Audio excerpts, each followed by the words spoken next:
Hello dear students, मैं पीके सिद्धांत स्वागत करता हूं आपका अपने channel CSIR and jam chemistry bye सिद्धांत पे। डियर स्टूडेंट्स, हम लोगों ने ऑर्गेनिक के काफ़ी सारे लेक्चर्स किए, इनऑर्गेनिक के भी काफ़ी सारे लेक्चर्स किए, स्पेक्ट्रोस्कोपी वगैरह भी किया। अब हम लोग एक नया टॉपिक स्टार्ट करने जा रहे हैं जो फिजिकल का टॉपिक है। काफ़ी अवेटिंग टॉपिक है, काफ़ी बच्चों ने इसको लेकर रिक्वेस्ट किया। ठीक है, तो ये टॉपिक को मैं स्टार्ट कर रहा हूँ। टॉपिक का नाम है केमिकल काइनेटिक्स। ठीक है, ये जो मैं पढ़ा रहा हूँ ये जैम के, इसमें जो बेसिक लेवल पे जैम के लिए भी ज़रूरी है, साथ में इसको मेनली इसका जो पर्पस है वो CSIR JRF भी है, और साथ में जो है चूँकि ये MSc लेवल की और आपको केमिस्ट्री होगी इसलिए ये UPSC में भी ये काम आ जाएगी आपको आराम से। तो अब हम बात करते हैं यहाँ पर कि हम लोग जो टॉपिक केमिकल काइनेटिक्स को पढ़ने वाले हैं, ठीक है, इसको हम लोग किस वे में पढ़ें, किस कंडीशन में इसको पढ़ना चाहिए। तो सबसे ज़रूरी चीज़ है कि भाई ये एक ऐसा टॉपिक है जो जूनियर लेवल से स्टार्ट हुआ है। अब जैसे आपकी ऑर्गेनोमेट्रिक केमिस्ट्री थी, NMR स्पेक्ट्रोस्कोपी थी, बायो इनऑर्गेनिक थी, इसके बारे में आप जूनियर क्लासेस में इनका नाम भी आपने नहीं सुना होता है, ठीक है। लेकिन chemical kinetics, electro, thermo, solid, ये सब का टॉपिक का नाम आपने क्या है कि 11th-12th की क्लास में भी सुना होगा। तो डियर स्टूडेंट्स, हम लोग एक जो है एक स्ट्रैटेजी के साथ काम करने वाले हैं। आपको पता है कि मैं कुछ भी करता हूं तो वहाँ स्ट्रैटेजी ज़रूर फॉलो करता हूं। तो मैं एक स्ट्रैटेजी के साथ इस टॉपिक को स्टार्ट कर रहा हूं। मेरी स्ट्रैटेजी ये है कि पहले मैं आपको इसका बेसिक पढ़ाऊँ, ठीक है। डायरेक्टली मैं आपको इसको CSI लेवल पे नहीं लेके जाऊंगा। मैं चाहूँगा कि पहले इसका बेसिक आप अच्छे से सीखिए, क्योंकि बहुत सारी ऐसी चीज़ें हैं इसमें, छोटे छोटे टर्म्स को जाने बिना आप बड़े क्वेश्चन नहीं बना सकते। अब एग्जांपल समझिए कि अगर आपने रेट ऑफ रिएक्शन के बारे में आपको बेसिक चीज़ें नहीं पता तो आप बड़े क्वेश्चन कैसे करोगे। अगर आप उनके यूनिट नहीं पता है, first order, second order, third order के, तो आप उसको कैसे बनाओगे। अब आप एग्ज़ाम में उसके ऑर्डर निकालने लगो या ऑर्डर को रटना पड़े तो फिर तो बहुत सारी बात ख़राब हो जाएगी। और आपको पता है कि मेरा पढ़ाने का स्टाइल ऐसा है, मेरा पढ़ाने का तरीका ऐसा है कि मैं कुछ भी रटवाता नहीं। मैं चीज़ों को समझाने में बिलीव रखता हूँ, रटवाने में बिल्कुल बिलीव नहीं रखता, ठीक है। तो अब यहाँ पर बात यहाँ आ रही है कि भाई काइनेटिक्स को शुरू कहाँ से किया जाए। तो हम काइनेटिक्स को बेसिक लेवल से शुरू करेंगे और बेसिक लेवल से शुरू करते हुए इसको CSIR JRF लेवल तक पहुँचाएंगे। बीच में IT जैम को भी लेवल को भी कवर करेंगे, और साथ में जो होगा इसमें, क्योंकि MSc लेवल का होगा इसलिए और भी कई लेवल्स को कवर करेगा। मतलब मैं आपको संपूर्ण केमिकल काइनेटिक्स मैं आपको यहाँ पढ़ाने वाला हूँ, ठीक है। तो चलिए समय को बेवजह व्यस्त ना करते हुए हम लोग जो है इस टॉपिक को स्टार्ट करते हैं। और टॉपिक का नाम है हमारा केमिकल काइनेटिक्स। देखिए इस टॉपिक को समझिए, केमिकल काइनेटिक्स क्या मायने हैं इन लाइंस के। केमिकल काइनेटिक्स, केमिकल का मतलब होता है रसायन, ठीक है, हिंदी नाम होता है रसायन या रासायनिक। और जो काइनेटिक्स होता है, काइनेटिक का अर्थ होता है गति, मोशन, ठीक है, जिसको हम लोग बल गतिकी भी कह सकते हैं। तो रासायनिक बल गतिकी या रासायनिक गतिकी, ये इस टॉपिक का नाम होता है। अब इसके सेंस क्या निकल के आते हैं कि जैसे आपके पास मॉलिक्यूल है, ठीक है, वो मॉलिक्यूल में जो मूवमेंट होती है, तो उन मूवमेंट से होने वाले चेंजेस, उन मूवमेंट के होने वाले वो मूवमेंट क्यों होते हैं, इन सब के बारे में जो है वो केमिकल काइनेटिक्स बताता है। देखिए बच्चे लोग, हमारे पास दो टॉपिक्स हैं, एक है थर्मोडायनेमिक्स और एक केमिकल काइनेटिक्स। ये दो बहुत मेजर इंपॉर्टेंट पार्ट है हमारे केमिस्ट्री के। लेकिन फंडा ये है कि जो आपका केमिकल काइनेटिक्स है, ये केमिकल काइनेटिक्स आपको बताता है कि रिएक्शन से ठीक पहले क्या होता है, ठीक है। ये आपको प्रोडक्ट बनाने को लेके आपको कोई भी प्रेडिक्शन नहीं कर सकता। ये केमिकल काइनेटिक्स जो है ना, केमिकल काइनेटिक्स बताता है रिएक्शन से पहले क्या होता है। तभी तो जो प्रोडक्ट बनते हैं केमिकल काइनेटिक्स, वो काइनेटिकली कंट्रोल्ड प्रोडक्ट होते हैं, मतलब जिस पे प्रोडक्ट को बनाने में हमारा कोई जोर नहीं चलता, ठीक है, तो वो आपको क्या होगा, काइनेटिकली कंट्रोल्ड प्रोडक्ट होते हैं। तो काइनेटिक्स यहाँ से आती है जिसके प्रोडक्ट के बारे में हम प्रिडिक्ट नहीं कर सकते। और जो थर्मोडायनेमिक्स है वो क्या करता है, वो प्रोडक्ट के बारे में बताता है कि हम प्रोडक्ट को कैसे बदल सकते हैं, ठीक है, कैसे प्रोडक्ट को बदला जाए, कैसे प्रोडक्ट को अपने हिसाब से चेंज किया जाए। देखिए बच्चे लोग, जब आप लोग छोटे थे तो आप लोग एक टॉपिक पढ़ते थे, काइनेटिकली कंट्रोल्ड और थर्मोडायनेमिकली कंट्रोल्ड। इस बात को थोड़ा समझिए पहले, उसके बाद हम लोग केमिकल काइनेटिक्स में एंट्री करेंगे। देखिए जैसे कि आपने कभी मैगी खाई है ना मैगी आपने, तो मैगी खाने के दो सिस्टम होते हैं। एक मैगी होती है जो इंस्टेंट मैगी होती है, 2 मिनट में बन सकती है, ठीक है। मतलब अगर आपको बहुत ज़ोर से भूख लगा है, अगर भूख लगा तो फिर आप क्या देखोगे, आपको पेट भरना है, उसमें स्वाद की बात नहीं आएगी। आप आओगे, पानी खौलाओगे, मैगी फाड़ोगे, डालोगे, उसमें नमक वगैरह जो भी डालना है डाल के आप फटाफट खा लोगे। 2 से 3 मिनट में मैगी बन जाएगी और वो मैगी आप खा जाओगे, ठीक है। ये स्वभावतः हुआ। ये मैगी बनाने में आपको बहुत कुछ नहीं करना पड़ा, ना आपको बहुत ज़्यादा हीट देना पड़ा, ना बहुत ज़्यादा ऑयल की ज़रूरत पड़ी, ना मसाले की ज़रूरत पड़ी, ना सब्जियों की ज़रूरत पड़ी। बस आपने नेचर के अकॉर्डिंग ये मैगी बना दी। बस आपको भूख लगी थी, आपने मैगी खोलाया, मैगी बन के रेडी हो गई। लेकिन सपोज करो कि आपको भूख नहीं लगी हुई, आपको मैगी खाने का मन कर रहा है, तो आप क्या करोगे, आप पहले सब्जियां काटोगे, ठीक है, मैगी को बॉईल करोगे, फिर बॉईल करके सब्जियां फ्राई करोगे, फिर उसमें मैगी डाल के फ्राई करोगे, फिर उसका मसाला डालोगे, ठीक है, उसमें अलग अलग इंग्रेडिएंट्स जो भी हैं उसको डालोगे, तो सॉस वगैरह यूज़ करोगे। उसके बाद फिर एक अलग मैगी बनेगी, जो मैगी बनाने में लगभग 10 से 15 मिनट का टाइम लगेगा। और ये जो मैगी होगी ना, ये पहले की तरह नहीं होगी, लेस टेस्टी नहीं होगी, ये मैगी ज़्यादा टेस्टी होगी। इस मैगी का टेस्ट जो होगा वो पहले से ज़्यादा अच्छा होगा। तो कहने का मतलब ये बच्चे लोग कि जो हमने स्वभाव के अनुसार किया, ठीक है, वो क्या हो गया, वो काइनेटिकली कंट्रोल्ड हुआ। कि जो मैगी 2 मिनट वाली बनी वो काइनेटिकली कंट्रोल्ड मैगी थी, इसलिए ज़रूरी नहीं कि वो मैगी अच्छी बने ही। लेकिन जो दूसरा वाला था हमारा थर्मोडायनेमिकली कंट्रोल्ड मैगी, जिसमें हमने पूरा टाइम लिया, हमने टेम्परेचर हीट 15 मिनट हमने गैस जला के रखा, तो उससे जो मैगी बनी उस मैगी का टेस्ट ज़्यादा अच्छा होगा। तो दैट मीन कहने का ये मतलब है कि काइनेटिकली कंट्रोल्ड प्रोडक्ट पे किसी का बस नहीं होता। वो स्टेबल भी बन सकता है, अनस्टेबल भी बन सकता है, वो नेचर के अकॉर्डिंग होता है। लेकिन जो थर्मोडायनेमिकली कंट्रोल्ड प्रोडक्ट होते हैं उसको बनाया जाता है, उसको ढाला जाता है उस हिसाब से, ठीक है। जैसे कि मान लो कि जैसे कोई जानवर है, कोई गाय है, ठीक है, या कोई कुत्ता है मान लो, तो सड़क पे जो स्ट्रीट डॉग घूमते हैं उसको कोई ट्रेनिंग दी गई है क्या? उसकी कोई ट्रेनिंग, उसका अपना एक स्वभाव है जो नेचर से क्रिएट होता है, तो वो काइनेटिकली कंट्रोल्ड हो गया। लेकिन जिस डॉग को ट्रेनिंग दी जाती है उस ट्रेनिंग के अकॉर्डिंग उसे हाथ मिलाना सिखाया जाता है, नमस्ते करना सिखाया जाता है, पैरों पे खड़ा होना सिखाया जाता है, ढेर सारी चीज़ें सिखाई जाती है, तो वो थर्मोडायनेमिकली कंट्रोल्ड हो गया, जिसमें टाइम टेकिंग होता है।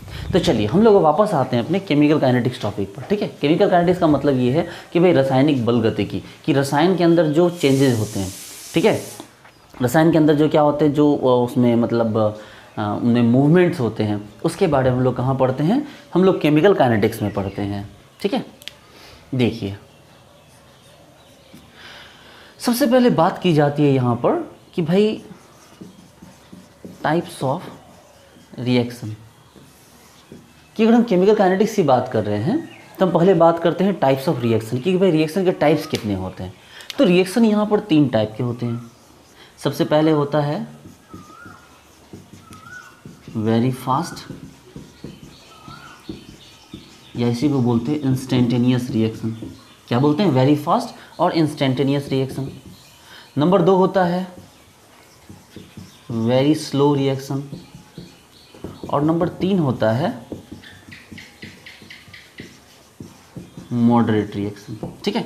तो हमारे पास 3 चीज़ें हैं, वेरी फास्ट जिसको हम लोग इंस्टेंटेनियस बोलते हैं, वेरी स्लो ही है, और तीसरा क्या हो गया, मॉडरेट रिएक्शन हो गया। हम लोग इसको समझेंगे। एक बार आप लोग मन में सोचिए कि आप लोगों ने 11-12 क्लास में क्या पढ़ा है इसके बारे में। तो चलिए हम बात करते हैं इन 3 रिएक्शंस के बारे में, very fast, very slow and moderate. अब जो वेरी फास्ट रिएक्शन है, ये वेरी फास्ट रिएक्शन का सेंस होता है कि ऐसे रिएक्शन जिनकी स्टडी करना हमारे लिए नेक्स्ट टू इम्पॉसिबल हो, ठीक है। मतलब कि अब सोच के देखो कि एक माचिस की तीली आप बर्न करते, माचिस की तीली आपने ली और जलाई। अब जैसे ही माचिस की तीली जलती, उस माचिस की तीली को जलने में मान लो 0.1 सेकेंड का टाइम लगा, ठीक है। कितना टाइम लगा? 0.1 सेकेंड।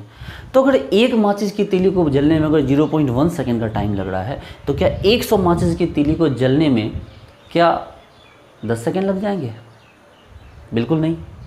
अगर आपने बारूद, जो गन पाउडर होता है, वो अपने गन पाउडर को बर्न किया, इतना गन पाउडर लिया, उस पर आपने मतलब उसको स्पार्क किया, वो जल उठा, 1 सेकेंड में भभक गया। तो अगर 100 ग्राम गन पाउडर को जलाने में अगर मान लीजिए 1 सेकेंड या 0.5 सेकेंड का टाइम लगा, तो क्या 10 किलोग्राम को गन पाउडर को जलाने में क्या 40-50 सेकेंड लग जाएंगे? ऐसा नहीं है। तो कहने का मतलब होता है कि ऐसे बहुत सारे रिएक्शन होते हैं जो वेरी फास्ट होते हैं, इंस्टेंटेनियस, मतलब विद इन इंस्टेंट हो जाते हैं। अब एटम बम का फटना कैसा है कि आप 5-7 बम एक साथ फोड़ो तो वही वो धीरे धीरे फटेंगे, मतलब 1 सेकेंड, 2 सेकेंड, 3 सेकेंड, 4 सेकेंड का टाइम लेंगे? ऐसा नहीं है। आप उनके रेट की स्टडी नहीं कर सकते हैं, इसलिए उनको क्या कहा गया, वेरी फास्ट और इंस्टेंटेनियस रिएक्शन, यानी हम इनकी स्टडी नहीं करते हैं। दूसरा आ जाइए very slow reaction. Very slow reaction का मतलब हो गया ऐसे रिएक्शन जिसकी स्टडी फिर भी बेकार हो करना, मतलब वो इतना टाइम टेकिंग हो कि उसके रेट का कोई मतलब उसका रेट बताया ही नहीं जा सके, मतलब ठीक है उसकी स्टडी करना ही बेकार है। हालांकि स्टडी तो की जाती है लेकिन जनरल वे में उसकी स्टडी नहीं की जाए। जैसे सपोज करो कि दही के जमने में लगभग 15-20 घंटे लग जाते हैं। अब कोई बैठ के देखता रहेगा क्या? उसको रीड करेगा क्या? एक तो मुश्किल है। अब जैसे कि लोहे की जो कील होती है उसमें जंग लगना, रस्टिंग, काफ़ी समय लग जाता है। अब कौन उसकी स्टडी करने जाए? कार्बन-13 प्रोसेस होता है, रेडियो एक्टिविटी का जो प्रोसेस होता है, उसमें कई साल लग जाते हैं। कौन उसको स्टडी करने जाए? आप खाना खाते हो, खाने को डाइजेस्ट होने में 5-6 घंटे लग जाते हैं। कौन उसकी स्टडी करने जाए? क्योंकि भाई वो कंप्लीट भी तो नहीं हो रहा है रिएक्शन। वो रिएक्शन अगर स्टार्ट रहा तो कंप्लीट क्या लोहे की जो कील है क्या उसमें 100% जंग लग जाएगा? आपने जो खाना खाएगा वो 100% डाइजेस्ट हो जाएगा। इसलिए हम ऐसे वेरी स्लो रिएक्शन की भी स्टडी नहीं करते हैं। तो हम स्टडी किसकी करते हैं? तो हम बात करते हैं मॉडरेट रिएक्शन की। सवाल उठता है कि ये मॉडरेट का मतलब क्या? मॉडरेट का मतलब होता है मध्यम, ठीक है, जो बीच का होता है। यानी कि ऐसे रिएक्शन जिनको कंप्लीट होने में ना तो बहुत लंबा समय लग रहा है और ना ही बहुत विद इन सेकेंड का टाइम लग रहा है। इसको कंप्लीट होने में 2 मिनट, 4 मिनट, 10 मिनट, 15 मिनट, आधे घंटे, 1 घंटे, 2 घंटे, बस एक ऐसा टाइम लग रहा है जिसको आराम से रीड किया जा सकता है, स्टडी की जा सकती है, इतना टाइम लग रहा है। तो कहने का मतलब ये है कि जब हम बात करते हैं मॉडरेट रिएक्शन की तो हम बात करते हैं ऐसे रिएक्शन की जिसको होने में थोड़ा टाइम लगे, 2 मिनट, 4 मिनट, 5 मिनट का टाइम लगे, लेकिन उस बीच में वो रिएक्शन हो जाए, ठीक है। तो ये हमारा कहलाया मॉडरेट रिएक्शन, ठीक है। अब समझिए बात को, हम वेरी फास्ट की बात नहीं कर रहे हैं, वेरी स्लो की बात नहीं कर रहे हैं, हम बात कर रहे हैं मॉडरेट रिएक्शन की, ठीक है। देखिए, अगर हम बात करें मॉडरेट रिएक्शन की तो मॉडरेट रिएक्शन में जो होता है कौन कौन से आते हैं? तो मान लो कि जैसे अगर स्ट्रॉन्ग एसिड और स्ट्रॉन्ग बेस को मिलाया जाए तो भाई ये तो वेरी फास्ट होता है ना। अगर स्ट्रॉन्ग हाइड्रोक्लोरिक एसिड में स्ट्रॉन्ग सोडियम हाइड्रोक्साइड को मिला दो तो क्या हो जाएगा? विद इन सेकेंड वो रिजल्ट दे देगा। अब लोग हम टाइट्रेशन करते हैं, भाई टाइट्रेशन में तो बूंद बूंद, तभी तो बूंद बूंद मिलाते हैं। क्या करते हैं? HCl NaOH को जो मिक्स करते हैं क्या करते हैं? बूंद बूंद करके मिला देते हैं कि धीरे धीरे रिजल्ट आए। एक झटके मिला दो तो विद इन सेकेंड वो क्या हो जाएगा? न्यूट्रलाइज हो जाएगा। तो ये उस कैटेगरी में नहीं आया।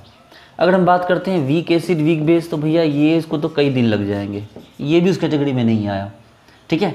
तो कौन आ गया? जैसे strong acid plus weak base या weak acid plus strong base, या ऐसे कोई भी रिएक्शन जो 4 मिनट, 5 मिनट, 10 मिनट, आधे घंटे के में हो जाए, वैसे वो सारे रिएक्शन क्या होते हैं? मॉडरेट की कैटेगरी में आते हैं और हम उनकी स्टडी करते हैं, ठीक है। तो चलिए हम बात करते हैं, यहाँ पर एक नया टर्म आता है हमारा रेट ऑफ रिएक्शन, ठीक है। Rate of reaction. अब ये रेट ऑफ रिएक्शन क्या है बच्चे लोग? देखिए, रेट ऑफ रिएक्शन को समझने के लिए आपको समझना होगा वेलोसिटी को, ठीक है। रेट को समझने के लिए आपको समझना होगा पहले वेलोसिटी को। देखिए, सपोज कीजिए कि आप मान लीजिए दिल्ली में रहते हैं, ठीक है, और दिल्ली में रहते हैं तो मान लीजिए ये आपका हौज खास है, ये आपका हौज खास मेट्रो स्टेशन है, ठीक है, और ये रहा आपका मुनिरका, ठीक है, ये आपका मुनिरका है। तो सपोज करो कि आपने यहाँ से बाइक उठाई, ठीक है, आप यहाँ से बाइक उठाए और बाइक उठा के आपको यहाँ से मुनिरका आना है। सपोज करो कि आपने यहाँ से बाइक स्टार्ट किया, आपकी बाइक की स्टार्टिंग वेलोसिटी क्या थी? 0 किलोमीटर पर आवर। यहाँ से आप बाइक उठाए, आप बाहर निकले, आपके जैसे बाहर निकले आपकी बाइक की स्पीड हो गई 40 किलोमीटर पर आवर, ठीक है। फिर आप आगे बढ़े वहाँ से, तो पता चला कि आप जैसे मतलब आगे बढ़े, जो DDA बिल्डिंग है, जो DDA जो ऑफिस है, ठीक है, ये DDA ऑफिस, वहाँ पर पहुँचते पहुँचते आपकी बाइक की स्पीड हो गई 80 किलोमीटर पर आवर। वहाँ से थोड़ा आगे बढ़े तो टर्निंग के पास पुलिस खड़ी थी, तो वहाँ आपकी स्पीड हो गई 20 किलोमीटर पर आवर। फिर पता चला आप जो जिया सराय पहुँचे, जिया सराय पहुँचते पहुँचते आपकी स्पीड फिर बढ़ के 60 किलोमीटर पर आवर हो गई। मुनिरका तक का रोड खाली था, बाईपास के पास जो है वहाँ पर बेड़सराय के पास जो टी पॉइंट है, वहाँ पहुँचते पहुँचते आपकी स्पीड को आपने 100 कर दिया। और पता चला कि मुनिरका में वहाँ पर पहुँच लगा कि भाई पहुँचने वाले, मेट्रो का काम चल रहा है, तो यहाँ पहुँचते पहुँचते आपकी स्पीड 20 हो गई और फिर वापस से 0 हो गई। तो आपने यहाँ अलग अलग वेलोसिटी को यूज़ किया। जब आप अलग अलग वेलोसिटी को यूज़ कर रहे हैं तो अलग अलग वेलोसिटी को यूज़ करके मान लीजिए आपको ये जो गैप था, ये मान लीजिए 6 किलोमीटर का रास्ता है, ठीक है जी। आपको हौज खास से आपको जिया सराय जो है वो 6 किलोमीटर है, 6 किलोमीटर नहीं, मान लो 10 किलोमीटर के आसपास है, और इस 10 किलोमीटर को पार करने में आपको लगा 0.4 आवर, ठीक है। मान लो इतना टाइम आपको लग गया, तो आपने क्या किया कि आपको यहाँ पर क्या निकालोगे? वेलोसिटी निकालोगे। क्या निकालोगे? वेलोसिटी। तो 0 आपको आपने ऊपर कितना किलोमीटर तय किया? 10, और नीचे कितना हो गया? 0.4। तो इसको यहाँ लगाओ 100, तो ये क्या हो गया? 25 किलोमीटर पर आवर। यानी आप 25 किलोमीटर पर आवर की स्पीड से आप हौज खास से मुनिरका आए। लेकिन क्या ये 25 किलोमीटर ये क्या है? तो भाई ये तो एवरेज वैल्यू है ना। कभी आपकी स्पीड 0 थी, कभी 40 हो गई, कभी 80 हो गई, कभी फिर 20, कभी 60, कभी 100, कभी 20, कभी 0। तो आपने तो अलग अलग वेलोसिटी को यूज़ किया है, लेकिन आपने क्या किया? एक एवरेज वेलोसिटी निकाला। क्या निकाला आपने एक एवरेज वेलोसिटी निकाला। इसी तरह से हमारा यहाँ पर क्या आता है? एवरेज रेट आता है, एवरेज रेट। तो भाई रेट क्या है? तो रेट का मतलब होता है, जैसे आपने वहाँ क्या किया था? Change in displacement by change in time. वैसे हम यहाँ क्या करने जा रहे हैं? Change in concentration by change in time. यही है ना रेट, कि भैया कंसंट्रेशन कितना बदला, और नीचे में क्या लिखा कि टाइम कितना चेंज हुआ। सपोज करो कि हमारे पास एक रिएक्शन है, ए से बी जा रहा है।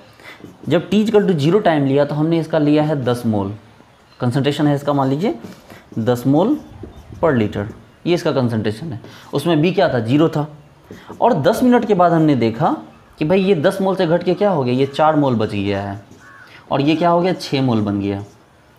तो हमने बोला कि भैया रिएक्टेंट के ख़त्म होने का रेट क्या है। तो आप बोलोगे सर देखो 10 में से 4 कम करो सर, 10 शुरू में था लेकिन 4 बचा है, तो 10 माइनस 4 कितना का चेंज हुआ, तो आपको सर 6 का चेंज हुआ है। और सर 6 का चेंज होने में टाइम कितना लगा, तो हमने बोला भैया 10 मिनट का टाइम लगा। देखो कितना टाइम लगा, 10 मिनट। तो ये आपको क्या हो गया कि आपके 6 मोल इन 10 मिनट। तो अगर 6 मोल को 10 मिनट आपने बदला, इसका मतलब 1 मिनट में कितना निकला, तो 0.6 मोल। और 1 सेकंड में कितना निकलेगा, भगा कर तो 0.01 के आसपास आएगा। वहीं पर प्रोडक्ट के लिए भी आएगा, तो भाई प्रोडक्ट के लिए क्या होगा, तो भाई प्रोडक्ट की कितना, शुरू में 0 था, बाद में 6 हो गया। देखिए 6 का चेंज हुआ, और टाइम कितना लगा, 10 का, तो 6/10। लेकिन सीखने के लिए अभी काफ़ी सारी चीज़ें हैं यहाँ पर, जिसको हम रिलैक्स से सीखेंगे। बातों को समझिए थोड़ा।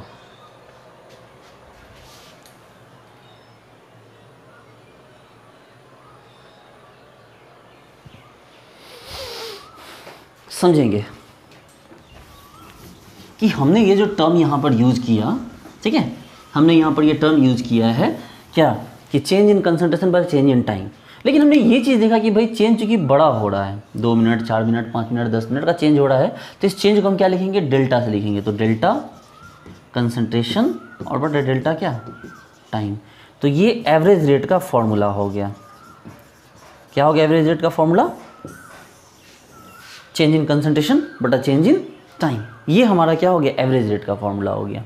लेकिन अब यहाँ पर बात करते हैं, एक और रेट है हमारे पास, और वो रेट है इंस्टेंटेनियस रेट। ये इंस्टेंटेनियस रिएक्शन वाला रेट नहीं है तो ये मॉडरेट का ही। लेकिन यहाँ पर क्या होगा, इंस्टेंटेनियस रेट एक टर्म है, इसको समझने की कोशिश करेंगे कि इंस्टेंटेनियस रेट का मतलब क्या होता है। देखिए सपोज करो कि जब यहाँ से आपने क्या किया कि आपने हौज खास से बाइक उठाई, ठीक है, और आपको पहुँचना कहाँ पर, मुनिरका पहुँचना है।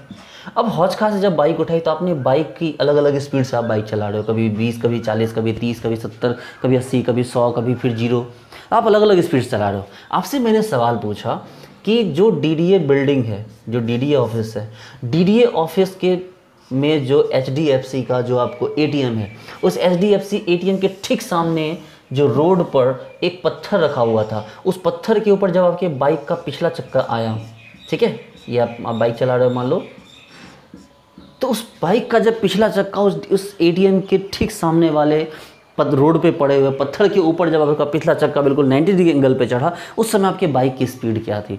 यानी आपसे जो स्पीड पूछा गया वो विद इन फ्रैक्शन स्पीड पूछा गया। तो ये जो स्पीड होगी, ये स्पीड क्या कहलाएगी, तो इस स्पीड को हम लोग बोलेंगे इंस्टेंटेनियस स्पीड। क्या बोला गया इसको, इंस्टेंटेनियस स्पीड। यानी कि जहाँ पर चेंज इन टाइम जो है डेल्टा टी टेंस टू 0, कि यानी इतना कम समय दिया गया कि with in fraction of second के बीच में आपसे क्या पूछा गया, आपको रेट पूछा गया। तो ये क्या कहलाया, ये कहलाया आपका इंस्टेंटेनियस रेट। ठीक है, ये क्या कहलाया, इंस्टेंटेनियस रेट। तो यानी इंस्टेंटेनियस रेट का भी फॉर्मूला ज़्यादा नहीं बदलेगा, फॉर्मूला तो लगभग वही होगा, लेकिन यहाँ भी वही है, चेंज इन कंसंट्रेशन बटा चेंज इन टाइम। लेकिन अब डेल्टा के बदले डी यूज करेंगे हम, d concentration by d time. तो ये देखिए, ये इंस्टेंटेनियस रेट हो गया। तो हमारे पास रेट दो तरह क्या है, कौन कौन, एक आ गया हमारा एवरेज रेट और एक हो गया हमारा कौन, इंस्टेंटेनियस रेट। जरा नोट कीजिए इसको पहले।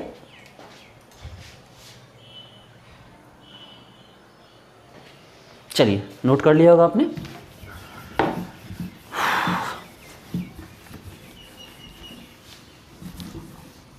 देखिए अब सीखेंगे और कुछ हम लोग यहाँ पर। सपोज कीजिए कि हमने क्या देखा कि हमारे पास रिएक्टेंट है, ए गया बी में, ठीक है, ए कहाँ जा रहा है, बी में जा रहा है। देखिए हमने t इक्वल टू 0 टाइम पे लिया, ए का कितना मोल था भाई, मान लो 10 मोल, और t इक्वल टू क्या लिया हमने, 10 मिनट पे लिया हमने। ये 10 क्या था, 10 मोल पर लीटर था कंसंट्रेशन, और ये क्या था, तो ये 0 था। 10 मिनट के बाद ये घट के मान लो हो गया आपको 2 मोल पर लीटर हो गया, ठीक है। ये 10 अब मिनट नहीं सेकंड लेंगे, क्योंकि सेकंड ज़्यादा अप्रोप्रिएट है, हम सेकंड लेंगे। और ये कितना हो गया बढ़ के, ये आपको 8 हो गया, 8 मोल पर लीटर हो गया। तो भाई हमने बोला कि सर देखिए आपके 10 सेकेंड में ये क्या हो गया, 10 से घट के 2 हो गया। तो आपने लिखा कि सर यहाँ पर जो आप जो रेट लिख रहे हैं, रेट का मतलब क्या आ गया। तो हमने बोला कि सर रेट का मतलब हो गया change in concentration by change in time. तो चेंज का मतलब क्या होता है, चेंज का हमेशा मतलब होता है आपको concentration final minus concentration initial बटा क्या, time final minus time initial, यही मतलब है ना। चलिए अब इस बात को हम एक बार रिएक्टेंट के लिए चेक करेंगे और इस बात को एक बार हम क्या करेंगे, प्रोडक्ट के लिए चेक करेंगे। फॉर रिएक्टेंट आपकी श्रद्धा है, डेल्टा यूज करोगे तो एवरेज रेट आएगा, डी यूज करोगे तो इंस्टेंटेनियस आएगा, हम उसमें भी बात करेंगे अभी। तो फॉर रिएक्टेंट के लिए हम देखना चाहते हैं, ठीक है। तो हम फॉर रिएक्टेंट के लिए देखना चाहते हैं रेट क्या हो गया भाई। तो कंसंट्रेशन फाइनल यानी कंसंट्रेशन कौन है, ए का, तो ए का फाइनल माइनस ए का इनिशियल बटा टाइम का फाइनल माइनस टाइम का इनिशियल। तो ज़रा देखो तो ए फाइनल क्या हो गया भाई, तो ए का फाइनल हो गया आपको 2 माइनस ए का इनिशियल कितना हो गया -10। अच्छा टाइम का फाइनल कितना हुआ 10 सेकेंड, इनिशियल कितना हो गया 0 सेकेंड। तो आप बोलोगे सर यहाँ तो गड़बड़ हो गया सर, -8/10 आ गया। अच्छा -8 क्या हो गया भाई, तो मोल पर लीटर और नीचे क्या था सेकेंड, तो क्या यूनिट आ गया मोल पर लीटर पर सेकेंड, यानी कह सकते हैं -0.8 मोल पर लीटर पर सेकेंड। लेकिन मेरे एक सवाल का जवाब दीजिए, क्या रेट कभी निगेटिव हो सकता है क्या कभी वेलोसिटी निगेटिव हो सकती है। ऐसा हो सकता है कि आप कभी जा रहे हो बाइक चला रहे हो और बाइक आप -90 की स्पीड में चलाइए, ऐसा हो सकता है क्या। ऐसा हो कि कोई रिएक्शन करा, उसका प्रोडक्ट जो रेट आ गया वो नेगेटिव आ गया, कि फॉर्मेशन का जो रेट है या डिकम्पोजिशन रेट है वो -2.3 मोल पर लीटर पर सेकेंड है। रेट तो कभी नेगेटिव नहीं हो सकता है, हम कितने भी नेगेटिव हो जाएं डाउन टू अर्थ थोड़ी जा सकते हैं हम। तो कहने का मतलब ये है कि भाई ये जो नेगेटिव दिख रहा है असल में ये फेक है, इसको चेंज करना होगा आपको। और चेंज इन द सेंस कि यहाँ पर आपको पहले से एक नेगेटिव लगा देना होगा ताकि ये नेगेटिव आपका प्लस हो सके, क्योंकि रेट को तुम नेगेटिव कर नहीं सकते। हम नेगेटिव बाहर लगा दिए ताकि एक सेंस मिल जाए हमें कि भैया यहाँ नेगेटिव इसलिए लगाया गया है क्योंकि ये एक रिएक्टेंट है, ये समय के साथ घटेगा, इसका फाइनल कम होगा, इनिशियल ज़्यादा होगा। और चूंकि आप जो रेट निकालते हैं वो concentration final minus concentration initial करते हैं तो आपका रेट नेगेटिव आने लगेगा। इसलिए ये ज़रूरी है कि हम क्या करें, हम यहाँ पर आपको जो वैल्यू है फाइनल माइनस इनिशियल के साथ क्या लगा दें, हमें माइनस लगा दें, ताकि जो हमारा रेट हो वो ऑलरेडी क्या दिखे, पॉजिटिव दिखे, अंदर से तो नेगेटिव है क्योंकि रिएक्टेंट घटता जा रहा है, प्रोडक्ट बढ़ता जा रहा है, ठीक है। तो रिएक्टेंट जैसे ही घटेगा, देखो इसका इनिशियल ज़्यादा है, फाइनल कम है, तो ये तो निगेटिव आना ही चाहिए। लेकिन हम इसको निगेटिव आने से सिर्फ इसलिए बचाते हैं क्योंकि रेट निगेटिव नहीं हो सकता है, ठीक है। जैसे हम अपने घर में अपने परिवार वालों से कितनी भी लड़ाई कर लें, लेकिन बाहर में उनकी शिकायत नहीं करनी चाहिए, क्योंकि हम घर में कितने भी निगेटिव दिखें लेकिन बाहर में तो हम पॉजिटिव दिखने चाहिए।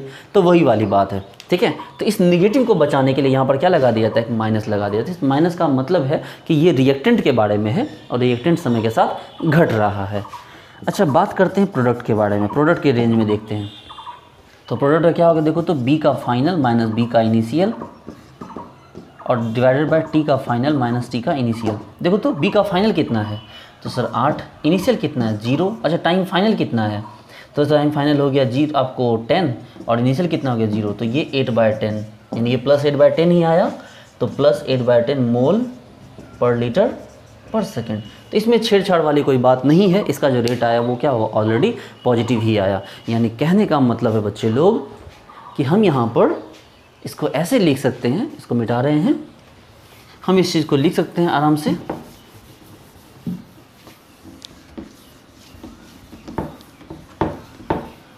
देखिए हम इसको यहाँ पर लिख सकते हैं, आपको इसको मिटा दे रहे हैं, ये सब हटाइए, इन सब की कोई ज़रूरत नहीं है। हम यहाँ पर लिख सकते हैं कि rate is equal to delta a by delta t, a के लिए था यहाँ माइनस लगा दिए, और लेकिन जो प्रोडक्ट है बी के लिए तो delta B by delta t, लेकिन यहाँ पर हमने माइनस नहीं लगाया, नहीं लगाया मतलब प्लस लगाया। तो ये देखो इस तरह से rate is equal to minus delta I by delta t is equal to plus delta V by delta T.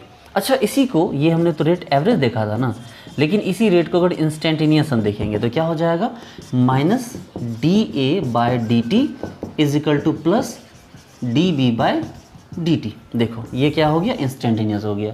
अब थोड़ा सा हम लोग क्या करते हैं ना, एवरेज और इंस्टेंटेनियस को हम लोग ग्राफ के थ्रू देखते हैं। देखिए एवरेज का मतलब क्या हो गया और इंस्टेंटेनियस का मतलब क्या हो गया। देखिए ये है हमारा जो चेंज इन कंसंट्रेशन, कि कंसंट्रेशन कितना बदल रहा है, और ये है हमारा टाइम टेकिंग। ठीक है, हमारा कोई रिएक्शन आ रहा है, मान लो रिएक्टेंट के लिए हम बात करते हैं, रिएक्टेंट के लिए तो रिएक्टेंट देखिए समय के साथ घट रहा है, मान लीजिए। ठीक है, रिएक्टेंट क्या हो रहा है, समय के साथ घट रहा है। तो हम बोले कि भाई देखो हमारा जो कंसंट्रेशन था वो स्टार्टिंग में यहाँ था। ठीक है, हमारे जब मान लो रिएक्शन में स्टार्ट करते हैं 5 सेकंड से रिएक्शन स्टार्ट करते हैं, तो हमने बोला कि देखो रिएक्शन यहाँ था रिएक्टेंट, और क्या हो गया कि 25 सेकंड पर ये रिएक्शन यहाँ पहुँच गया। ये शुरू में मान लो कितना था, ये शुरू में आपको 10 मोल पर लीटर था, और ये घट के क्या हो गया 2 मोल पर लीटर हो गया, जिसको होने में कितना लगा 5 से 25 सेकेंड यानी 20 सेकेंड लगे। तो आपके मतलब रेट जो होगा वो क्या होगा, चेंज इन कंसंट्रेशन मतलब 10 से 2, तो 10 से 2 रिएक्टेंट घट रहा है तो माइनस लगाइए। ठीक है, 10 से 2 हो गया तो फाइनल 2 माइनस 10 और डिवाइड बाई फाइनल टाइम का चेंज क्या हो गया 25 माइनस 5 यानी 20। तो 2 माइनस 10 क्या हो गया 8, यहाँ माइनस 8 माइनस माइनस प्लस 8 बटा 20, तो यानी क्या आ गया जो हमारा रेट आया तो ये आ गया प्लस 8/20। देखिए क्या आ गया प्लस 8/20 मोल पर लीटर पर सेकेंड। तो यानी कि हमने एक चेंज, बड़ा चेंज देखा, एक बड़ा चेंज देखा, इसलिए हमारा रेट इस तरह का आया, जो क्या कहलाया ये एवरेज। क्योंकि जो चेंज हमने यूज किए हैं वो हमने ये डेल्टा यूज किया है, यहाँ भी हमने कंसंट्रेशन का चेंज डेल्टा यूज किया है। लेकिन मान लीजिए अगर रिएक्शन को ऐसे ना देख के हम अगर ये सोचते कि बताइए इस टाइम पे जहाँ पर limit delta t tends to 0 है, मतलब बहुत ही छोटा चेंज है, बहुत ही छोटा चेंज, एकदम इत्तू सा का चेंज है। हम छोटे से चेंज के लिए क्या पूछ रहे हैं आपसे रेट पूछ रहे हैं। तो आप बोलो सर छोटा सा चेंज है तो सर डी टी मान लो ना।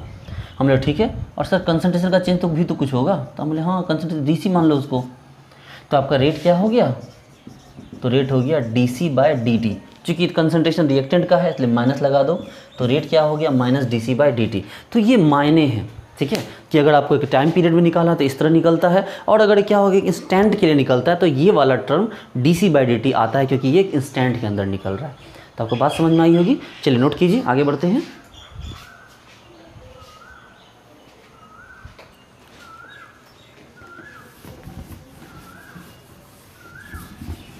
ठीक है, तो आपने एवरेज वैल्यू भी समझ लिया, इंस्टेंटेनियस वैल्यू भी समझ लिया।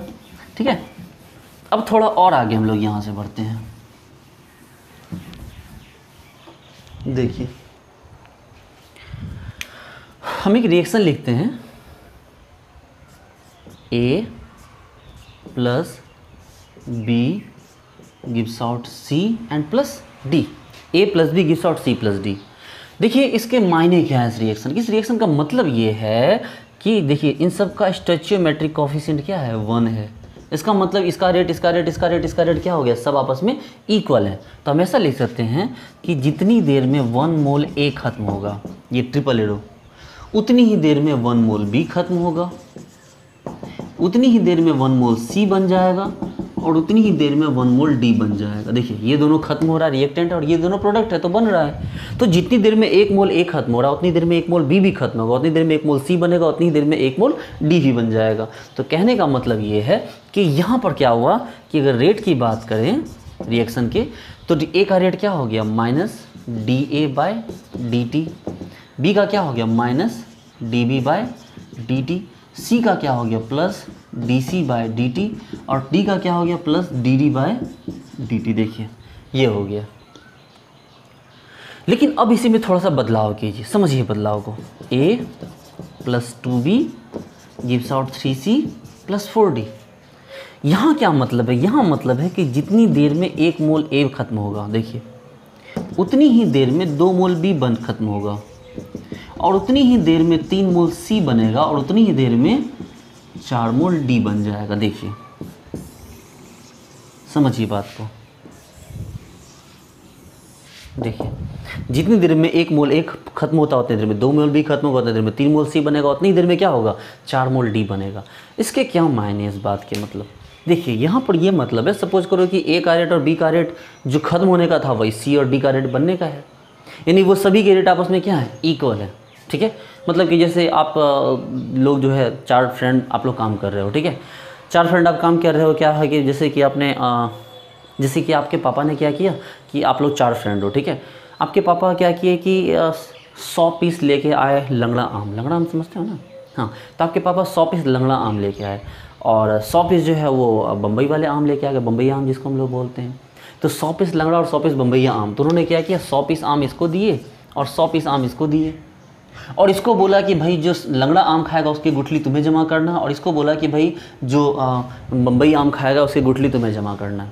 तो इसने क्या किया कि ये आम खाता गया, इन दोनों का रेट बराबर है, तो जिस रेट से ये लोग आम खाएंगे उसी रेट से ये लोग क्या करेंगे, गुठली जमा करेंगे। और इनके आम खाने का रेट इक्वल तो ये गुठली जमा करने का भी रेट इक्वल है। मतलब अगर जितने टाइम में ये 10 आम खाता है, ये भी 10 आम खाता है, ये भी 10 गुठली जमा करेगा, ये भी 10 गुठली जमा करेगा। ठीक है, लेकिन ये जो है यहाँ पर, इसलिए सबका रेट देखिए आपस में क्या हो गया, इक्वल हो गया है। लेकिन यहाँ कहानी अलग है, यहाँ कहानी अलग है कि मान लीजिए ये देखिए चारों अलग अलग है। ठीक है, अब यहाँ पर क्या हो गया कि इसकी कैपेसिटी कुछ और है। इसकी ये मान लो कि जितने देर में ये 10 आम खाएगा उतने देर में ये 20 आम खा जाएगा। इसकी कैपेसिटी है 30 गुठली जमा करने, इसकी कैपेसिटी 40 गुठली जमा करने की। तो भाई सबका रेट तो अलग अलग है। तो क्या करना होगा कि मान लो कि ए के रेट से बी का रेट डबल है, 2 गुना भाग रहा है, तो आप इसको डांटो, बोलो अपनी जगह पे आओ, अपने रेट को हाफ करो। ए के रेट से सी का रेट 3 गुना है, तो आप बोलो अपने रेट को 1/3 करो। डी का रेट 4 टाइम है, उसको बोलोगे तुम अपने रेट को क्या करो, 1/4 करो।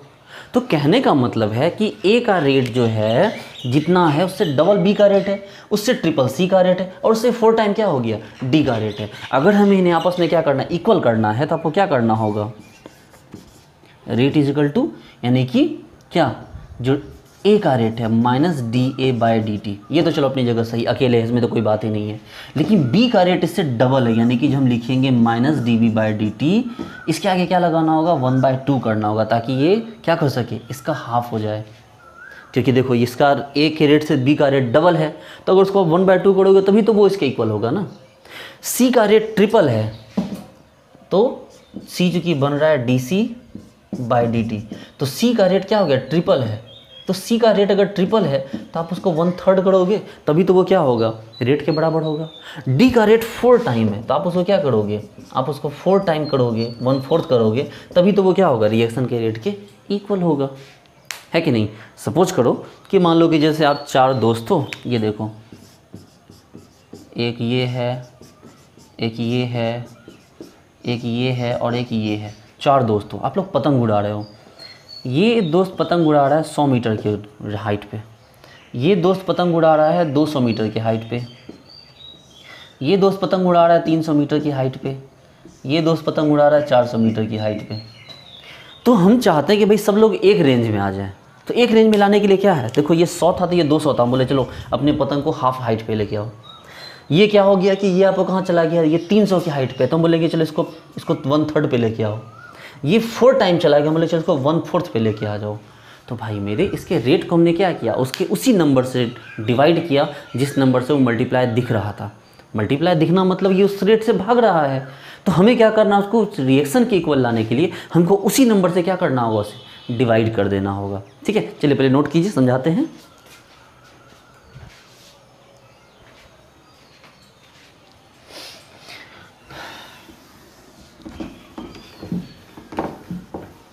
तो इसके क्या निकल के आया भाई, तो हम यहाँ पर ये निकाल के लाए कंक्लूजन कि अगर रिएक्शन के रेट की बात की जाती है तो ए का रेट क्या होगा, minus d A by D t. B का रेट इससे डबल है, तो हमें क्या करना होगा, इसको 1/2 करना होगा, D V by D T. C का रेट ट्रिपल है, तो हमें इसे क्या करना होगा, 1/3 करना होगा। डी का रेट 4 टाइम है, तो हमें क्या करना होगा, plus 1/4 D D by D T. हमें ये करते जाना होगा। इस तरह से क्या करेंगे, हम जो रेट आएगा वो हमारा रिएक्शन का रेट हम इस तरह से निकाल पाएंगे। ठीक है, अब सवाल ये उठता है कि सर ये तो आपने कर दिया, लेकिन थोड़ा इसमें इसके बारे में और अच्छे से बताओ। तो हम बोले ठीक है भाई, इसके बारे में बता रहे हैं, इसके बारे में और डिटेल से हम जानने की कोशिश करेंगे। देखिए पहले इसको मिटा रहे हैं, ठीक है।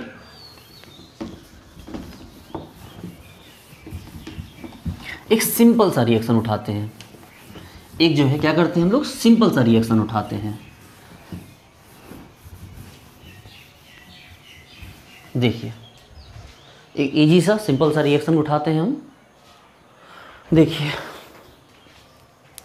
हम लेते हैं A gives out to B, यानी A के रिएक्शन से B का रेट क्या हो गया, आपको 2 गुना है, ठीक है। तो भाई मेरे इसमें जो रिएक्शन का रेट हो जाएगा वो क्या हो जाएगा, -dA/dt is equal to minus आपको +1/2 dB/dt। देखिए अच्छा यहाँ जो आपको -dA/dt दिख रहा है ये क्या है, तो ये है rate of decomposition of A, कि A के डिकम्पोजिशन का रेट। लेकिन यहाँ जो दिख रहा है आपको 1/2, इसमें 2 चीज़ें हैं, एक तो है सिर्फ +dB/dt, तो ये हो गया इसका खुद का रेट B का, यानी कि rate of formation of B। लेकिन जब हाफ लगा दोगे तो अब ये क्या हो जाएगा, ये होगा रेट ऑफ रिएक्शन। अब ये खुद का रेट नहीं रह जाएगा, ये क्या हो जाएगा, ये रेट ऑफ रिएक्शन हो जाएगा।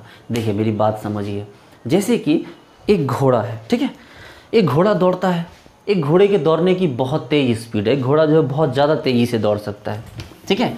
तो घोड़े को आप उसके गले में, उसकी नाक में उसको नाल मत पहनाओ, जो उसकी नाक में जो नकेल होती है वो नकेल मत पहनाओ, और घोड़े को दौड़ने दो। तो देखो घोड़ा कितनी तेज़ी से दौड़ता है, वो घोड़ा अपनी क्षमता के अकॉर्डिंग दौड़ सकता है, जो उसकी कैपेबिलिटी उसके अकॉर्डिंग दौड़ सकता है।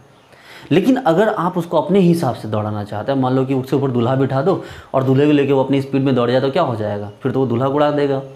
तो उसको आपको अपनी क्षमता के अकॉर्डिंग चलाना है, तो आप क्या करो कि उसको नकेल लगाओ उसके ऊपर, ठीक है। तो उसके ऊपर क्या करना पड़ता है, नकेल लगाना पड़ता है। तो कहने का मतलब ये है बच्चे लोग कि जब हमने लिखा था A + 2B gives out 3C + 4D, तो हमने जब यहाँ पर रेट यूज़ किया था -dA/dt इज इक्वल टू आपको -1/2 dB/dt is equal to +1/3 dC/dt is equal to +1/4 dd/dt। जब हम ऐसा लिख रहे हैं तो चलो -dA/dt तो कुछ भी नहीं है, तो ये क्या हो गया, रेट ऑफ रिएक्शन हो गया। देखो रेट ऑफ रिएक्शन भी हो गया, और क्या हो गया, रेट ऑफ डिकम्पोजिशन ऑफ ए। देखो सिंपल समझो, रेट ऑफ डिकम्पोजिशन ऑफ ए।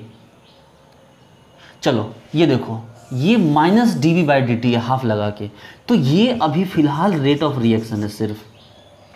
लेकिन अगर ये हाफ हट जाए, अगर इसकी नकेल हटा दी जाए, तो B अपने रेट से काम करेगा, और ये क्या हो जाएगा, rate of decomposition of B। इस C को देखो, जब इसमें 1/3 लगा हुआ है, इसका मतलब ये रिएक्शन के अकॉर्डिंग बना हुआ है, रेट ऑफ रिएक्शन हो गया, रेट ऑफ देखो नकेल लगी हुई है। लेकिन अगर उसको हटा दिया जाए +dC/dt, तो ये क्या हो जाएगा, रेट ऑफ फॉर्मेशन ऑफ क्या, C। ये देखो +1/4 dd/dt है, तो ये क्या हो गया, रेट ऑफ रिएक्शन। लेकिन अगर इसमें से प्लस हटा दिया जाए तो dd/dt क्या हो जाएगा, तो ये हो जाएगा rate of formation of D। देखिए तो भाई मेरे कहने का मतलब ये है कि जब वो अकेले है तो वो खुद का रेट शो कर रहा है, लेकिन अगर उसमें उसके स्टोइचियोमेट्रिक कोएफिशिएंट से डिवाइड कर दिया जाए, मतलब उसके वेट को, उसके रेट को उतना कम कर दिया जाए उतना टाइम, तो फिर वो क्या बन जाता है, वो रिएक्शन का रेट बन जाता है। वो क्या होता है, रिएक्शन का रेट बन जाता है। देखिए जब आर्मी की भर्ती होती थी उस टाइम में, जब अंग्रेज़ लोग थे देश में, तो वो अंग्रेज़ लोग क्या करते थे, वो उठाते तो भारतीय कोई थे, लेकिन उसकी मानसिकता को वो अंग्रेज़ों की तरह बना देते थे। वो क्या करते, उसको सुविधाएं थोड़ा देते थे, उसको अपने साथ, अपने जैसे लोगों के साथ उनका रहन सहन कर देते थे, उनको वैसे कपड़े पहनने के लिए देते थे, खाने पीने की आज़ादी देते थे, लोगों पे अत्याचार करने की आज़ादी देते थे। और वो क्या होता था, उनमें बहुत सारे लोग ऐसे थे जो मतलब ब्रिटिश रूल में काम करके उनकी सोच ब्रिटिश की तरह हो जाती थी। वो जो भारतीय लोग होते उन पर भी अत्याचार करने लगते थे।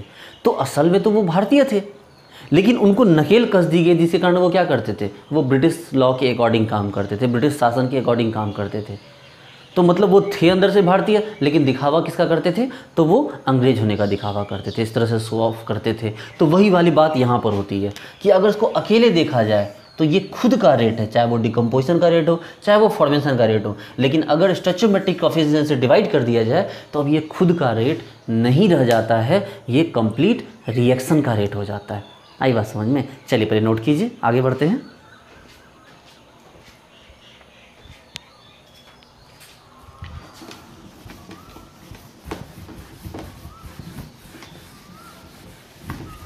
आज की जो लेक्चर होगी वो चूँकि फर्स्ट लेक्चर है, इसलिए इसको लंबा होना ज़रूरी है, ताकि आपको जो पूरा बेसिक का जो है ना पूरा आपको कॉन्सेप्ट मिल सके। ठीक है, इसलिए इस लेक्चर का लंबा होना ज़रूरी है। तो भाई ये चीज़ तो हमारे समझ में आ गई। ठीक है, कि सपोज़ कीजिए हमारे पास है N2 + 3H2 2NH3, तो हम लिख सकते हैं यहाँ पर क्या, गौर से देखिए। अगर बात करें रेट की तो -dN2/dt = -1/3 dH2/dt = +1/2 dNH3/dt। हम थोड़ा इसको अगर अच्छे से लिखें तो हमें पता चलेगा कि -dN2/dt जो है वो रेट ऑफ रिएक्शन भी है, ROR रेट ऑफ रिएक्शन भी है, और चूँकि अकेले है तो ये क्या हो गया, आपको खुद का भी रेट है, तो rate of decomposition of N2 भी है। चलिए अब अगर बात करें -1/3 dH2/dt की, देखिए तो ये रेट ऑफ रिएक्शन है, रिएक्शन के अकॉर्डिंग काम कर रहा है ये। लेकिन अगर इसी में से 1/3 हटा दिया जाए तो -dH2/dt, तो ये क्या हो गया, तो ये रेट ऑफ क्या, डिकम्पोजिशन ऑफ क्या, हाइड्रोजन है। ठीक है, चलिए अब उसी तरह देखिए +1/2 dNH3/dt, तो ये रेट ऑफ रिएक्शन है। लेकिन अगर इसी में से हाफ हटा दिया जाए तो +dNH3/dt, तो ये क्या हो गया, तो ये हो गया रेट ऑफ फॉर्मेशन ऑफ क्या, NH3। ये NH3 के फॉर्मेशन का रेट है। ठीक है, चलिए तो इसी पे हम क्या करते हैं, इस पर क्वेश्चन करते हैं हम लोग पहले। ठीक है, इसी पे हम लोग क्या करते हैं, एक क्वेश्चन करते हैं पहले। देखिए मेरी बात को अच्छे से समझ जाइए आप।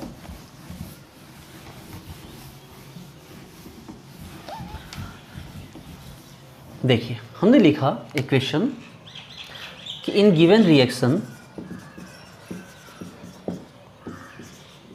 Rate of decomposition of H2 is 3 mole per litre per second, then what will be, क्या होगा, रेट ऑफ रिएक्शन ROR।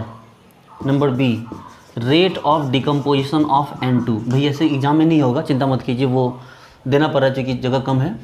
और सी में क्या पूछा है, rate of formation of NH3। ये आप समझ सकते हैं कि भाई क्या दिया हुआ है, वो ज़्यादा ना लिखना पड़े इसलिए मैंने शॉर्टकट मार दिया ताकि आप कॉपी में नोट कर लो इसको।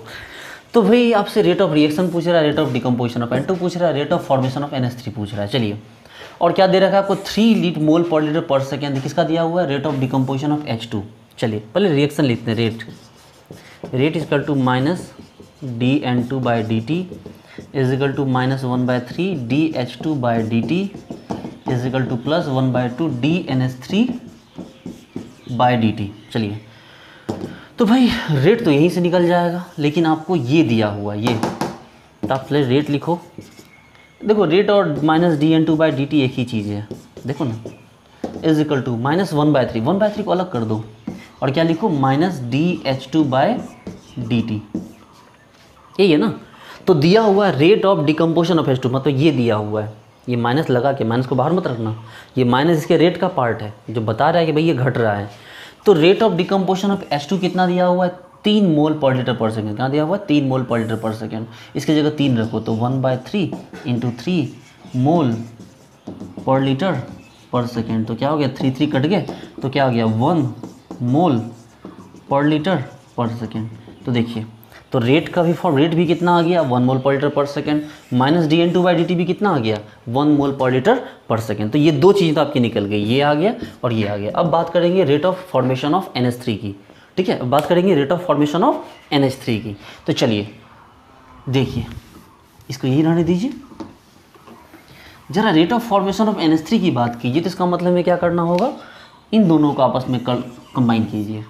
देखिए क्या हो गया, माइनस को बाहर कीजिए, 1/3 minus DH2/dt is equal to 1/2 plus DNS3/dt। आपसे ये पूछा जा रहा है और आपको ये दिया हुआ है, तो चलो 1/3 into 3 is equal to 1/2 into DNS3/dt। तो 2 को यहाँ ले आइए, तो 3 तो वैसे ही कट गया, 2 पड़ा गया, तो यानी कि DNS3/dt कितना आ गया, तो आपको 2 मोल पर लीटर पर सेकेंड। देखिए ये आपका क्या आ गया, ये आपका आंसर आ गया। आई बात समझ में? तो इस तरह से आपने ये क्वेश्चन को किया। चलिए पहले नोट कीजिए, फिर नेक्स्ट क्वेश्चन करते हैं।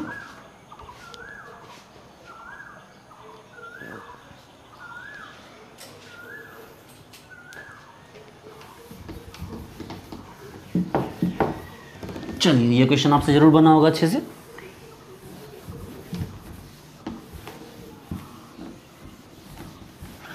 एक और क्वेश्चन लेते हैं, एक अच्छा क्वेश्चन उठाते हैं यहाँ से। देखिए एक इक्वेशन में लिखता हूँ, बैलेंस भी करूँगा मैं उसको, आप देखिए कैसे करते हैं। KMnO4 plus HCl plus H2SO4 gives out K2SO4 plus MnSO4 plus Cl2 plus H2O। ठीक है, अब बोलोगे सर ये रिएक्शन आपको याद है? बोले नहीं, याद नहीं है, तरीका होता है निकालने का, मैं आपको सिखा दूंगा।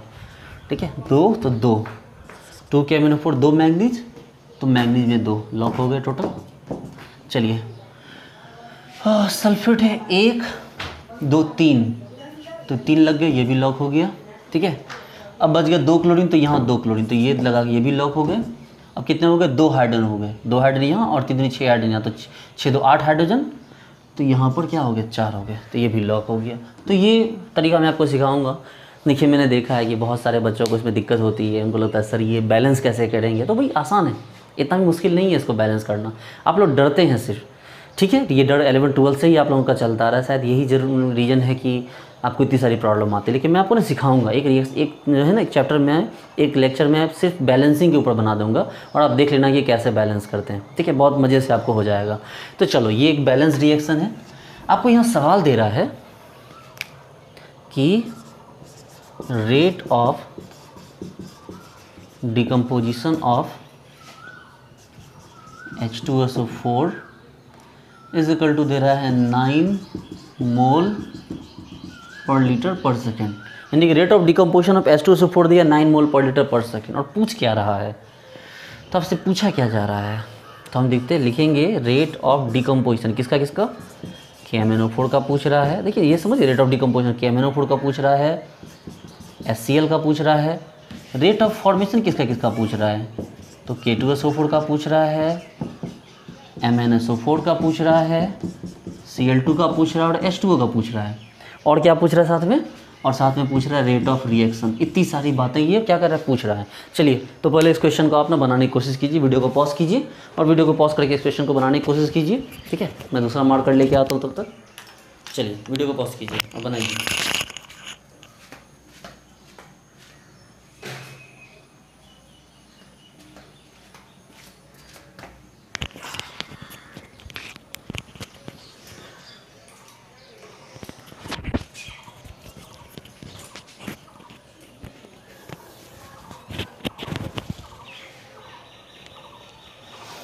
चलिए उम्मीद करता हूँ आपने ये क्वेश्चन बनाया होगा, वीडियो को पॉज किया होगा, भाई करना ही होगा वीडियो को पॉज आपको। ठीक है, इस वीडियो को पॉज करके चलिए आपने बनाया होगा। ओके, हटाइए इसको, ध्यान रखना है कि क्या क्या निकालना है, मतलब सब कुछ निकालना है यहाँ पर, सबका rate of formation, rate of decomposition, rate of reaction, ये सब निकालना है।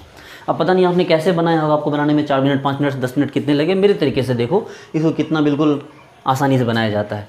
सबसे पहले तो आप इसका रेट ऑफ रिएक्शन लिखो, ROR रेट ऑफ रिएक्शन क्या हो गया भाई, तो -1/2 DKMnO4/dt -1/2 DHCl/dt is equal to +1/3 DH2SO4/dt is equal to क्या हो गया भाई, plus DK2SO4/dt is equal to +1/2 DMnSO4/dt is equal to plus DCl2/dt is equal to plus 1/4 DH2O by dt।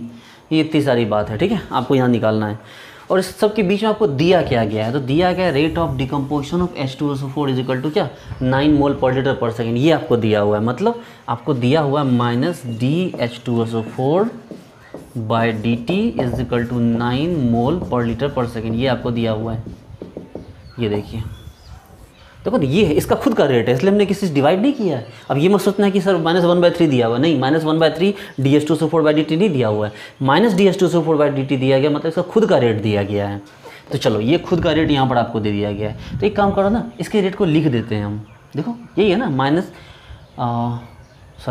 Plus नहीं माइनस है यहाँ पर, हाँ। तो ये जो रेट है इसको हटाओ, लिखो -DH2SO4 बाई dt के बदले क्या लिख दो, देखो तो 9 लिख दो, और सारी कहानी अब सेट करो आप। देखो तो जरा रेट ऑफ रिएक्शन किसके बराबर है, तो 3 और 9, तो रेट ऑफ रिएक्शन कितना आ गया, 3 और 9 कट गए, तो 3 mole per litre per second. नहीं समझ रहे बात को, अरे भाई मेरे लिखे, अब -DH2SO4 बाई dt के बदले ये लिख दिया हमने, 9 लिख दिया। अब 1/3 से मल्टीप्लाई हो रहा था, रेट ऑफ रिएक्शन क्या हो गया आपको 3 आ गया। चलो अब बात करते हैं, ये आपको जो है -DKMNO4 by dt is equal to कितना दिया, हटाओ इसको ना, 1/3 × 9 करो तो कितना हो गया 3 हो गया। तो ये आपस में इक्वल है, देखो तो माइनस किसके साथ लगा हुआ है, मतलब -DKMNO4 बटा dt, मतलब KMNO4 के डिकम्पोजिशन का रेट क्या होगा, तो ये 1/2 है, जाके 3 देखो ना, ये बराबर करो इसको आपस में, अरे भैया इक्वल 3 होगा और 2 जाकर मल्टीप्लाई हो जाएगा, तो क्या होगा -DKMNO4 by dt is equal to कितना हो गया, 3 दूनी 6, तो 6 मोल पर लीटर पर सेकेंड। चलिए और क्या पूछ रहा है भाई, DHCl चाहिए आपको, तो ये 2 नीचे उसको जाकर ऊपर में कर दो, बस हो गया। तो D - DHCl बाई dt, तो 3 दूनी क्या हो गया 6 मोल पर लीटर पर सेकेंड। अच्छा DK2SO4 चाहिए आपको, तो ये तो बराबर ही है, आमने सामने। अरे भैया सब इक्वल ही है आपस में, देखो ये सब इक्वल ही है, तो ये तो आमने सामने बराबर ही, तो क्या हो गया भाई plus DK2SO4 by dt is equal to क्या हो गया 3 mole per litre per second. और क्या पूछ रहा है, DMnSO4 बाई dt पूछ रहा है, जगह कम है, मिटा रहे थोड़ा, हटाओ यहाँ पर थोड़ा सा जगह बना लेते हैं। चलिए और क्या पूछ रहा है भाई, DKMnO4, तो 1/2 है, तो 2 आके यहाँ मल्टीप्लाई हो गया, तो प्लस DKMnO4 बाई dt कितना हो गया, तो 6 मोल पर लीटर पर सेकेंड। देखो ये कितना DCl2 बाई dt कितना दिया हुआ, तो ओनली 3, तो plus DCl2 by dt equal to कितना दिया हुआ है 3 mole per litre per second. और क्या लास्ट में दिया हुआ है, ये इसका भी फॉर्मेशन का रेट पूछ रहा है, तो 4 है ना, 4 आके मल्टीप्लाई हो जाएगा, यानी कि DH2O by dt plus is equal to क्या हो गया 4 आके मल्टीप्लाई हो गया, तो 4 × 12, तो 12 मोल पर लीटर पर सेकेंड। देखिए थोड़ी हैंडराइटिंग गंदी हो जाती है मेरी कभी कभी, बट उससे फ़र्क नहीं पड़ता है। तो इस तरह से आप समझे कि ये आपका पैटर्न रहा, जहाँ पर आपको क्या हुआ कि इस तरह के क्वेश्चन आपको यहाँ पर किए गए। देखिए अगर 11th-12th में ये टॉपिक मैं पढ़ाता, तो 11th-12th में यहाँ तक पहुँचने में मुझे कम से कम 2 लेक्चर तो ज़रूर लगते 2-2 घंटे के, ठीक है। 11th-12th में यहाँ तक पहुँचाने के लिए मुझे 2-2 घंटे के 2 लेक्चर्स चाहिए होंगे, तब जाके मैं यहाँ पहुँचाता, ठीक है। लेकिन चूँकि आपको मैंने पहले ही बताया कि मैं आपको यहाँ पर बहुत ज़्यादा बेसिक नहीं पढ़ाऊँगा, लेकिन बेसिक को छोड़ूंगा भी नहीं, ताकि आपको सारी बातें समझ में आ जाए, रिवाइज हो जाए एक बार। तो ठीक है डियर स्टूडेंट, आप इसको रिवाइज कीजिए, ठीक है। मिलते हैं नेक्स्ट लेक्चर में, इसको अच्छे से पढ़िए। मेरे आप देख ही रहे हैं कि मैं कितना हार्डवर्क कर रहा हूँ, तो प्लीज़ मेरे चैनल को सब्सक्राइब कीजिए, वीडियोज़ को लाइक कीजिए, अपने फ्रेंड्स के साथ शेयर कीजिए, ठीक है। और बहुत जल्दी मैं अपना ऐप भी ला रहा हूँ, तो बस लगे रहिए, मेहनत कीजिए, आपका पूरा केमिकल काइनेटिक्स में बहुत अच्छे से सारा खत्म करने वाला हूँ, ठीक है। तो डियर स्टूडेंट्स मिलते हैं नेक्स्ट वीडियो में, thank you so much, bye.